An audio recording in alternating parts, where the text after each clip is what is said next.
Votre carte vitale est en danger. Voici le podcast La carte dévitalisée. Un mouvement citoyen et apolitique dont la devise est « Ensemble, rénovons notre système de santé ». Un rendez-vous de et avec Jean-François Damour. Un partenariat avec l'ANCMP, l'Association nationale des collaborateurs de ministres et de parlementaires et familles de France. Une production JSB Conseil. Bienvenue au cœur de notre podcast, nouvel épisode, La carte dévitalisée et Jean-François Damour que je salue. Bonjour Jean-François. Bonjour Sébastien. Comment ça va aujourd'hui ? Très bien, quand je vous vois Sébastien, vous le savez bien. Je vous sais. l'ai déjà dit. J'ai commencé à enregistrer cette information et vous avez l'œil du médecin, donc vous me trouvez en bonne santé là en ce moment. Vous allez en pleine forme. Oui, c'est vrai. Absolument. Vous faites plaisir à voir. C'est vrai, 4 heures de sommeil par nuit, vous voyez, ça aide. Ghislain, 38 ans.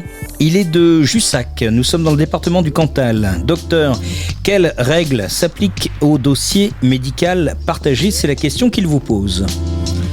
C'est une excellente question, Sébastien. Je ne vous remercie pas de me la poser. En revanche, parce que c'est une question qui est difficile. On n'a pas tous les tenants et les aboutissants concernant le sujet.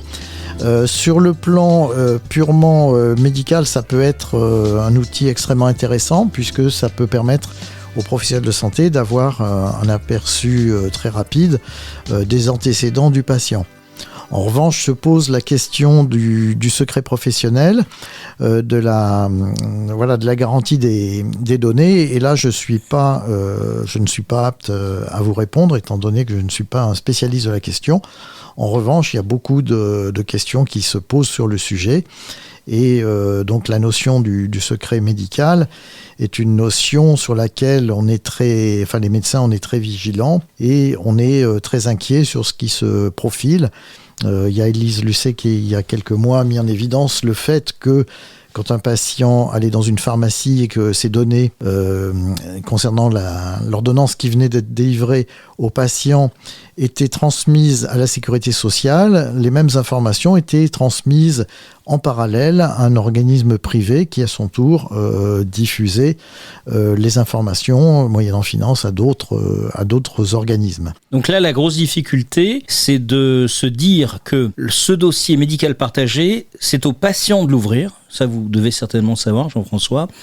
Les patients peuvent ouvrir donc en ligne leur dossier médical partagé et ensuite vous y donnez accès au médecin de votre choix, à savoir que en cas d'urgence, par exemple le SAMU peut avoir accès à votre dossier médical partagé et c'est à vous de donner les codes d'accès. Et on pourra y retrouver les comptes rendus hospitaliers de radiologie, par exemple, résultats d'analyse en biologie, les antécédents et allergies, les actes importants réalisés, les dons d'organes, les directives anticipées, les médicaments qui vous ont été prescrits et délivrés. Le vrai problème là tourne autour du secret médical, parce que si j'ouvre simplement en ligne, même si le site est sécurisé, c'est à moi de donner accès aux praticiens. Ce qui veut dire que je peux, par erreur, laisser traîner des codes et n'importe qui peut avoir accès à mes informations médicales. Oui, tout à fait. Enfin, le problème, il est en effet, comme on le disait, celui du secret médical. Donc, l'hypothèse que vous évoquez est vraie, mais il y a d'autres hypothèses également où certaines personnes pourraient accéder donc à ce dossier médical partagé par d'autres voies.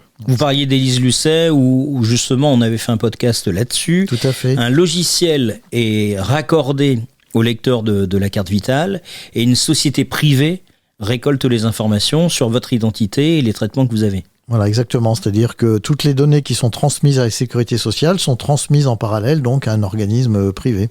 Et on ne sait pas comment sont gérées ces données. Ah non, après, c'est là où il y a le scandale. Elles sont dans la nature, donc plus personne ne maîtrise rien. Donc là, pour vous, Jean-François, c'est pas tout à fait une bonne idée et aussi on manque d'informations pour être rassuré. Pour moi, il faut que la CNIL s'occupe de la question avec les spécialistes et veille justement à la bonne garde du secret médical, qui est quand même un élément très fondamental pour tous les citoyens. Merci en tout cas, Ghislain, d'avoir posé cette question. Et merci, Jean-François Damour, d'avoir apporté votre réponse. À bientôt. Merci, Sébastien. À très bientôt.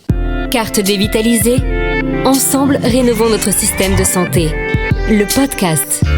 Le podcast, vous savez, c'est cette émission de radio qui se balade dans votre téléphone portable, dans votre iPod, sur votre téléphone Android aussi, partout. Vous pouvez emmener Jean-François partout dans votre poche, le docteur Jean-François D'Amour. Parlez-en autour de vous et abonnez-vous. C'est important de s'abonner parce que quand il y a un nouvel épisode, eh bien vous êtes prévenu immédiatement. Et ça fait plaisir.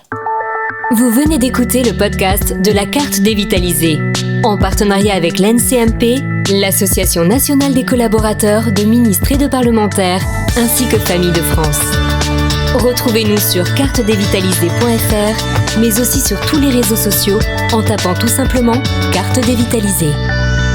Et n'oubliez pas notre devise, ensemble, rénovons notre système de santé.